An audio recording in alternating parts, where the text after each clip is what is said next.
ئەی کوردی هەژار هەمیشە بار خوار نەحەسایتەوە نە لە دەشت نە شار نەبوو هیچ کەسێک دەستداتە باڵت قەت بەدی نەهات ڕۆژی خەیاڵت جێگاوبانەکەت شێوا و تێکچووێ کەس نەبوو قسەی خێرێک بڵێ پێ یان باوەش بدا لە پشت چەماوت یان دەست بنێتە ژێر باڵشکاوت فەقیر و داماو بێپارە و پولی خاوەن بیری نەوت مەعدەنی تری چ سوودی هەیە دەمم تێی نەچێ گەر بۆ خۆم نەبێ ئەی بەچی ئەچێ دەم خۆش کاک حەمیدگە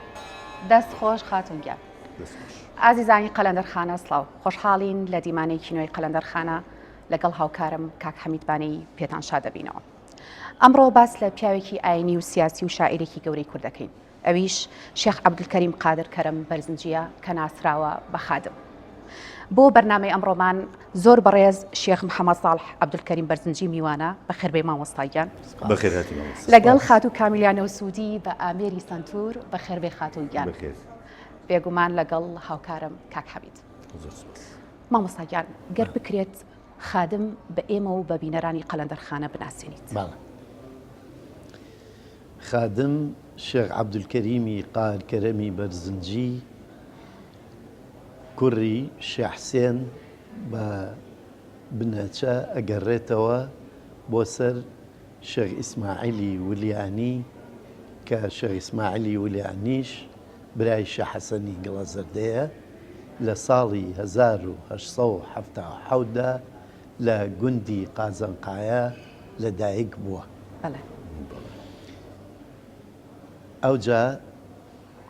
دەستی کردووە بە خوێندن لە خزمەت مامی و هەردوو مامەکەی و ئەو مامۆستایانەی کە لە تەکیە و دیوەخانی شێخ حەسەنی قەرەچێوارە مامۆستا بوون. ئەمەش بێگومان کە بۆ شێخایەتی تەشریفیان بردۆتە ناوچەی قادرکەرەم و قەرە حەسەن و بە تایبەتی قادرکەرەم خۆی کە ئەو قوتابخانە گەورەیەی شێخ حەسەنی قەرەچێوار لە سەردەمی خۆیان گەورەترین مامۆستای ئاینی دەرسی تیا و تۆتەوە و ئەم یەکێ بووە لەو قوتابیانەی کە لەو قوتابخانەیە دەرسی خوێندووە. ئەمە بە کورتی. بەڵێ مامۆستا بێگومان ئەم لە وەکو خوێندنی ئاینی چۆتە ناو بواری خوێندنەوە و بەڵام ئەوەشی کە هەیە ئەم ئێمە وەکو ئەدیب و شاعیرێک ئەم ئەناسین. ئایا بەهۆی چیەوە چی کاریگەری لێ کردووە کە لەگەڵ ئەو ژیانە ئاینی و شێخایەتی کە هەیەی خەریکی شعر و غەزەل و نووسین و ئەم بابەتە ئەدەبیانە بێت؟ بەڵێ شێخ عەبدولکەریم وەکو عەرزم کردن کە نەوەی شێخ ئیسماعیلی ولیانیە. شێخ ئیسماعیلی ولیانیش وەکو معلومی جەنابتانە پیاوێکی عاریفی سەردەمی خۆی بووە لە دین و لە دنیا. ئەمە ئەتوانین بڵێن هەر بە ویراسی بۆی ماوەتەوە ئەو شتە. بێجگەلەوە شێخ عەبدولکەریم پیاوێکی مەجلیس گەرمی قسە خۆشی خاوەن زەوقی تایبەتی بووە. عشقی بۆ خوای گەورە و بۆ شێخ عەبدولقاهری گەیلانی و ئینجا عشقی بۆ ئافرەت بێ ئەندازە بووە. مەسەلەن ئەگەر باز لەوە بکەین شێخ عەبدولکەریم 8 ژنی هێناوە. ئەمە وەکو ژیانی کۆمەڵایەتی 8 ژنی هێناوە. ئەم 8 ژنە شیعریانەوێت ئەدەبیانەوێت. ئەمە ڕەنگە چەند دووەچە و نەوەی هەیە جەنابی شێخ عەبدولکەریم دە کوڕی هەبووە، بەڵێ حەوت کچی هەبووە، لە هەر هەموو ئەمانەش نەوەی هەبووە ئیلا دوانیان سیانیان نەبێ کە وەچەیان نەبووە و یا بە مناڵی مردوون یا نەگەشتونەتە ئەوەی کە هینیان هەبێ. مەسەلەن یەکێ لەو نەوانەی شێخ عەبدولکەریم شێخ مارفی بەرزنجیە، شێخ حسێنی بەرزنجیە کە ئاوازدانەری سرودی ئەی ڕەقیبی کوردە و ئێمە لە کتێبێکە ئەوەمان خسۆتە ڕوو و بۆ یەکەم جار بڵاومان کردەوە کە شێخ حسێن ئاوازدانەری سرودی ئەی ڕەقیبە. کوڕەکانی تری هەروەها هەمویان خاوەن بیر و باوەڕ و خاوەن یعنی بە ئەمەک بوون لە زۆر بواری ژیانە، ینی وەچەیەکی ڕۆشنبیر و منەوەری خست. بەڕاستی ئەمان یعنی گەورەیان هەیە بۆ کورد بەگشتی و بۆ شێخانی بەرزنجە بە تایبەت. مامەسایان ئەگەر بینە سەر پەیوەندی خادم بە شێخانی بەرزنجەوە، بەڵێ پەیوەندیەکە چۆن بووە و کاریگەری چۆن بووە لەسەر نووسینی و لەسەر بەرهەمەکانی؟ بەڵێ حەقیقەت ئەوان ئەتوانین بڵین ئەوان و نەوەکانی شێخ عەبدولکەریم یەکەم کەس بوون دوای طەبیعی شێخ معروفی نۆدێ و ئەوان کە کۆنترن، دوای ئەوان یەکەم کەس بوون کە لە نووسین و لە پەراوێزەکانیانە نازناوی بەرزنجیان بەکارهێناوە. مەسەلەن شێخ معروف بەرزنجی، شێخ حسێن بەرزنجی، دکتۆر سعدی بەرزنجی، بەم جۆرە. ئەوجا پەیوەندی جەنابی شێخ عەبدولکەریم بە بەرزنجیەوە لەوەش گەورەتر بووە. پەیوەندی پتەوی هەبووە لەگەڵ جەنابی مەلیکی کوردستانە شێخ مەحموود نەمرە و جێگری بووە لە زۆر شوێنە، بەشداریشی لە شۆڕشی لە شۆڕشی شێخم هەموو شۆڕشەکانە بەشداری کردووە. ئەینجا نوێنەری بووە بۆ بەغا لەگەڵ حەمدی بەجی ساحب قڕان و شێخ ئیسماعیلی کوڕیان لە بەغا بۆ لای مەلیک فەیساڵ. ئەمە گەورەیە بەڕاستی. بەڵێ کاکە شێخ ئەگەر خەندەخان شعرێکمان بۆ بخوێنێتەوە. وەڵا حەزەکەی. بەڕێزت خۆت بۆ هەڵبژاردەم پێم خۆشە.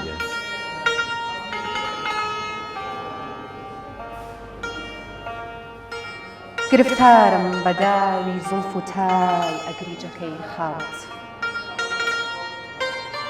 عەقڵ حەیرانە بۆ غەمزەی نیگاهی گۆشەی چاوت. لە ناکاودا جەمالی تۆم بەدی کرد مات و حەیران بوو، وەکو تەیری زەعیف بۆ دانە هاتم کەوتمە دادت. مەکە مەنە ئەگەر ڕۆژێ هەزار جار خۆم فیدای تۆکەم، گەلێ پێم خۆشە بەو شەرتە کە جار جار بێمە بەرچاوت. بە ناوی عیشقی تۆ وەک قەق نەسە حاڵی وجودی من، نیگاهێک کە بە قوربانت بزانم چۆنە سوتاوت. ئەپرسیت حاڵی خادم دەماری ڕۆحی گیراو، دڵی دایە بوو دڵاوێزی قەتاری پەرچەمی خاوت. دەم خۆش خەندەخان. کاکە شێخ باسی بەشداری خادممان کرد لە شۆڕشی شێخ مەحموودە. لە ئەنجامی ئەم بەشداریکردنە گەلێک چەرمەسەری و نەفیکردن و دەربەدەری ئەمانەی بەسەر هاتووە، چ زانیاریەکە هەیە لەوبارەی ئەو کارە ساتانە و ڕووداوە ناخۆشانی کە بەسەر ژیانی هاتووە لەبەر هەڵوێستە سیاسی و شۆڕش جێڕانەکانی؟ بەڵێ شێخ عەبدولکەریم ئینگلیز زۆر دەور و خولی داوە تاکو لە شێخ مەحموود بکاتەوە، بەڵام نەیتوانیوە. ئەوجا کە بە قسەی نەکردوون ئینگلیز ئەزانن چۆنن ئەوان، ئەمانیش هاتوون تووشی دەردەسەری و بەزمیان کردوون چەند جارێک نێراوە بە دەربەدەری بە نەفی یعنی بۆ شاری بەسرە چەند مانگێ لەوێ بووە حتا هەندێک شعری لەوێ وتووە باسی غوربەت و باسی ئەو شتانەی تایە ئەمە مناڵێکی لەوێ بووە لە بەسرە بالضبط نازانم کامیانە وابزانم شێخ ماتەسەمە عەلا کولین ئەمانە وای لە شێخ مەحموود نەکردووە عەفوو لە شێخ عەبدولکەریم نەکردووە کە واز لەو فکرە گەورەیەی خۆی بێنێ بۆ نمونە ئەدمۆنز دووسێ جار شێخ عەبدولکەریمی بینیوە ئەم پیاوە لە کتێبەکەیە عەرەب کورد تورک ئەڵێ هیوای گەورەی شێخ عەبدولکەریمی قارکەرەم دامەزراننی دەوڵەتی کوردی بووە بە سەرۆکایەتی یەکێک لە شێخانی بەرزنجە مەبەستی شێخ مەحموود بووە بەڵام بەداخەوە پیسی ئینگلیز وای کرد کە ئەو خەوەی شێخ عەبدولکەریم کە خۆیان ئینگلیز وە ئەڵێن خەمی گەورەی شێخ عەبدولکەریم قارکەرەم دامەزرانی دەوڵەتی کوردی بووە نێتە دی لە زمانی ئەدمۆنزەوە بێکەواتە بەڵگەنویسە بەڵێ لە کتێبەکەیە یعنی مامەساگیان ئەگەر بینە سەر ئەو پلەپایانەی کە خادم وەری گرتووە لە درێژایی ژیانیە بەڵێ وەکو پلەپایە پۆستی یعنی فەرمی نەبووە شێخ عەبدولکەریم بەڵام کابرایەک کە شێخ مەحموود مەلیک بە سەرۆکایەتی وەفدێک بینێرێ بۆ بەغا وەکو لە پێشێکەکە باسم کرد بینێرێ بۆ بەغا بۆ گفتوگۆکردن لەگەڵ سەرانی بەغایە کە مەلیک فەیسەڵ بووە شێخ عەبدولکەریم خۆی پلەپایەکی ئەوە خۆی لە خۆی پلەپایەکی بەرزە بەڵام وەکو بڵێن وەزارەتێکی هەبوو بێ لە هینەکەی شێخ مەحموود ئەوەی نەبووە بەڵێ مامەساگیان پێمان خۆشە ئەگەر شعرێکی تر بەشدار پێ بکەین گەر خاتوون و کاک حەمید فەرموو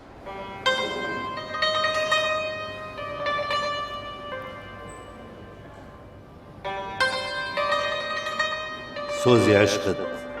ناری نەمرودێ لە دڵ بەرپاکە بەرقی حوسنت معجزەی دڵ مردووان ئیحیاکە زەوق و نەشەی چاوەکانت بێمەزە مەستی ئەدا قەوسی ئەبرۆ و موژانت فتنە و غەوغاکە خاڵەکەی کوڵمت ئەوەی بۆتە ئاشوبی جیهان عشوە و نازت بەدایم غارەت و یەغماکە شۆخی و نازت کە ئەنوێنێ سروری خاس و عام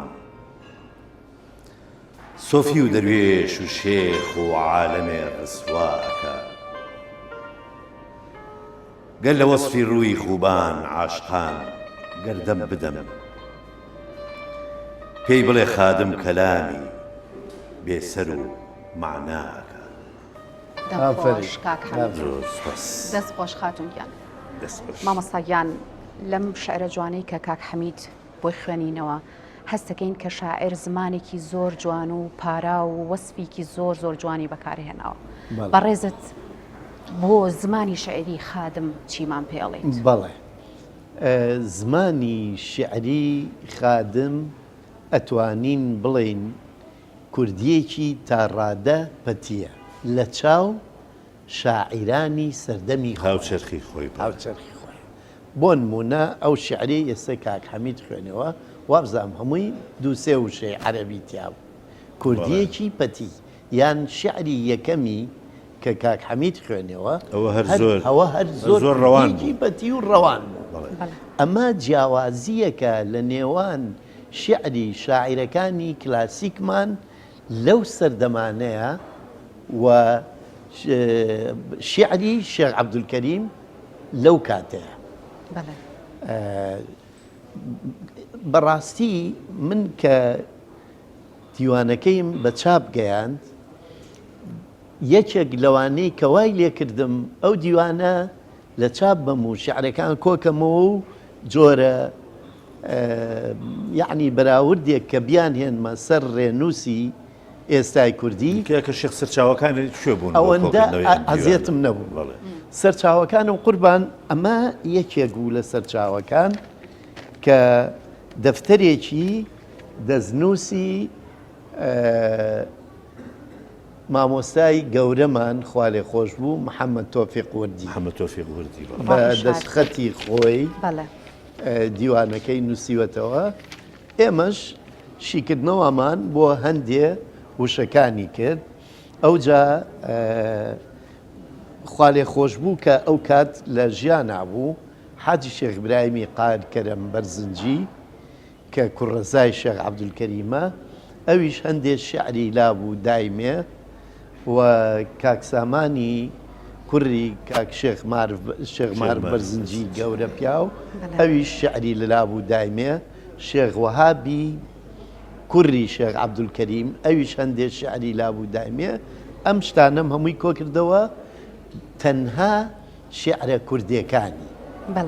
بەڵام ئەو شعری فارسی و تورکی و عەرەبیشی هەیە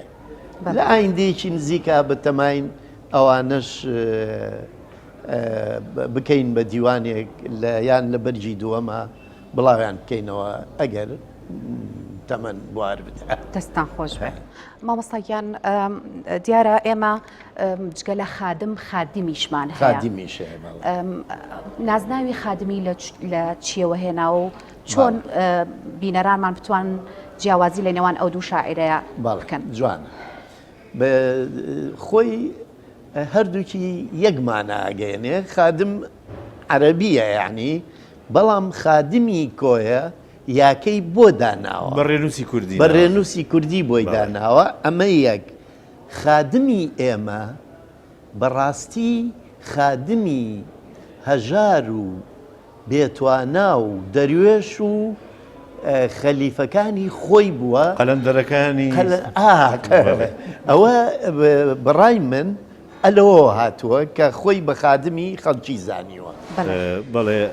ئەمەوێ شتێک دەربارەی کۆتایی ژیانی لە کوێ بووە و لەکوێ کۆچی دوایی کردووە خادم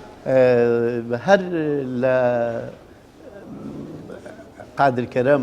کۆچی دوایی کردووە و لەوێژ نێژراوە قەبرەکەی بە تەنیشت قەبری شە حەسەنی قەرەچێواری و ئیتر مەجموعەیەکی تر لە شێخانی قادرکەرەم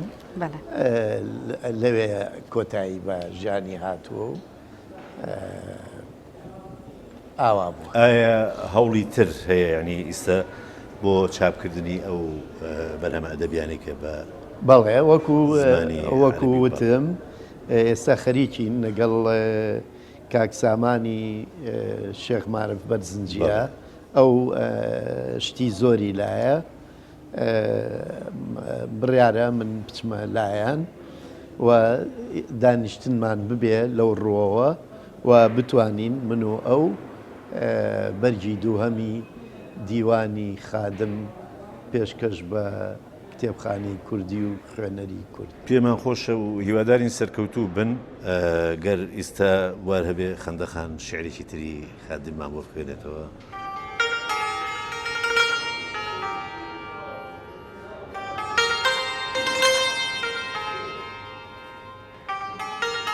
دیسانۆ عیشق هجومی کرد دڵ و دەروونم بوون خراپ لە بۆ مەحزیوی ساڵی دۆست جەرگ و دڵم بوو باکەباب وەکو مەجنون پەرێشانم لە دەشت و چۆڵ و بیابانم وەکو تین و بریانم سەرگەردانم لە ڕووی سەرا بگەن پێم ئەی ڕەفیقانم وەکو وەحشی لە کێوان لە ڕوح و جان هەراسان عیلاجم کەن براو ئەحرا ئەگەر شێتم ئەگەر ژیرم ئەگەر جوانم ئەگەر پیرم بەدوای دۆست دڵگیرم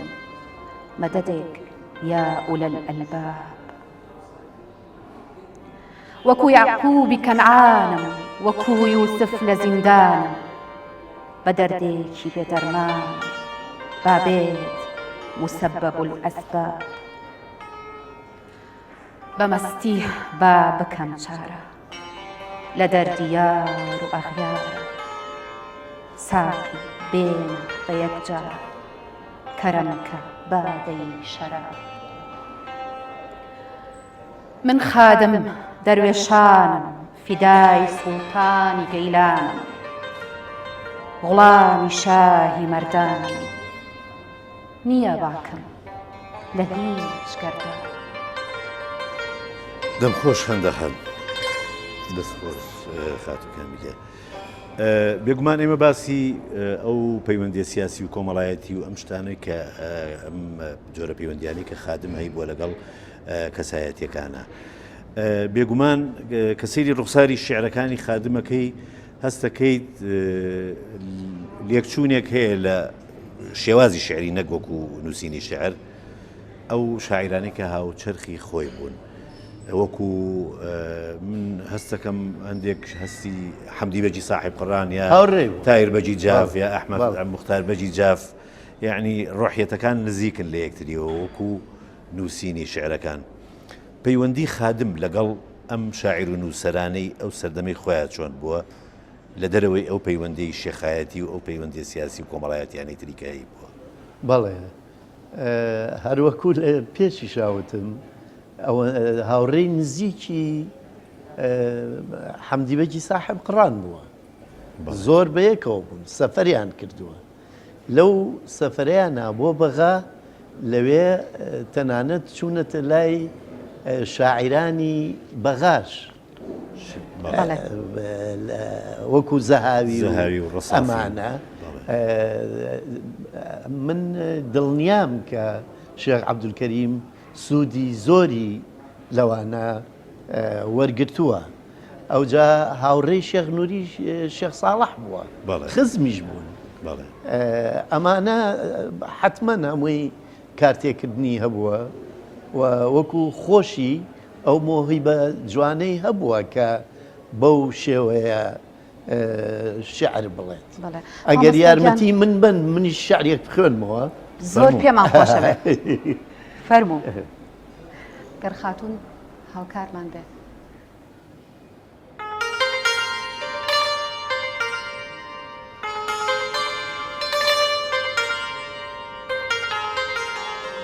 بۆ نەناڵم دڵ لە دووریت پڕ ئێش و ئەزیەتە باوەڕت بێ لە فیراقت ناوی جەرگم لەتلەتە من لە بەغدا تۆ لە کوردستان بەچی تەسکین ببم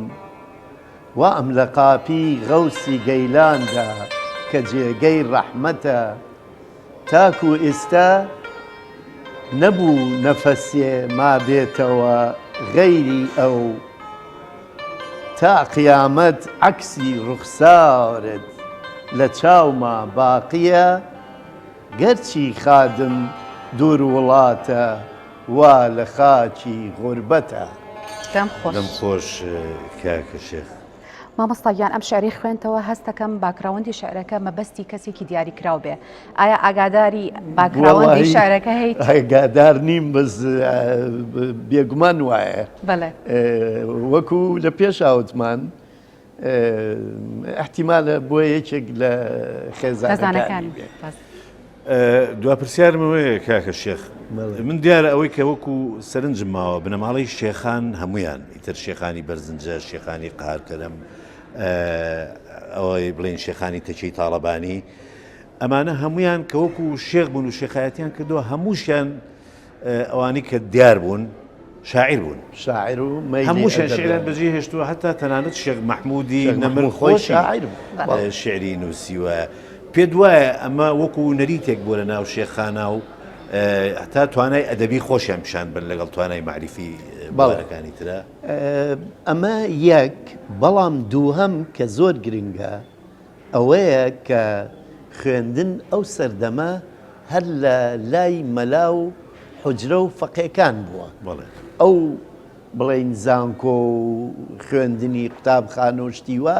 بەم شێوەیە نەبووە کە ئێستا هەیە مەلا و فەقێکانیش وەکو دەزانین هەمویان زۆربیان نەکەمویان لە شیعرا کوڵاو بوون بۆ نمونە مەحوی نالی کێ هەر هەمویان مەلا فارسەکانیش حافظ و سەعدی فارسەکانیش اینجا شێخان کە خاوەنی تەکیە و مزگەوت و خانەقا بوون بێگومان ئەمە کارتێکردنی گەورەی ئەبێ لە سەریان و زۆر ئاساییە ببن بە شاعر ببن بە ئەدیب ببن بە نووسەر و بەو شێوەیە بەڵێ مامۆستاییان ئازیزانی قەلەندەرخانە بە شعرێکی جوانی خادم کۆتایی بە بەرنامەی قەلەندەرخانەی ئەمڕۆم ئەنەهێنین دەمەوێت زۆر سپاسی مامۆستا بکەم بۆ ئامادەبوونی زۆر سپاس بۆ زانیاریەکانت گەورەت کردین زۆر مەمنون منی شەروەها سپاسی ئەم کەناڵە ئازیزە ئەەکەم هەروەها جەنابی کاک حەمید ئەو خۆشکە مۆزیک ژەنە تەواوی کادیرانی ئەم بەرنامەیە سپاس و ڕێزم هەیە بۆ گشتیان و بۆ ئێوەش و بۆ کەناڵ ئێمەش سپاس و ڕێز و خۆشەویستیمان هەیە بۆ جەنابێت زۆر سپاس بۆ خاتو کامیلیا دەستی پەنجە خۆش زۆر سپاس بۆ هەوکار فەرموو من فیدای باڵەکان هوتودی ساحب کەماڵ زوو بڕۆ بۆم بێنە جوابی دولبەری ساحب جەمال عەرزی کە وا بەندەکەت کەوتۆتە حاڵی ئیستراب تۆش بە قوربان دایما هەر های لە سەودای زوڵف و خاڵ زەڕێ ڕەحمی خوا ناچێتە قەلبت ئەی سەنەم هەر وەکو مانگ ڕووهەڵات و تو خودا دەرچوو لە ماڵ هەر بە نەشئە ڕووکەرە سەحرا و سەبزی و چەمەن بەڵکو بۆنی تۆ بهێنێ بۆ دەماغم بای شەماڵ تابەکەی خادم لە داغی فرقەتت ئاوارە بێ وا لە دووری تۆ نەیما بێ زەڕێ عەقڵ و کەماڵ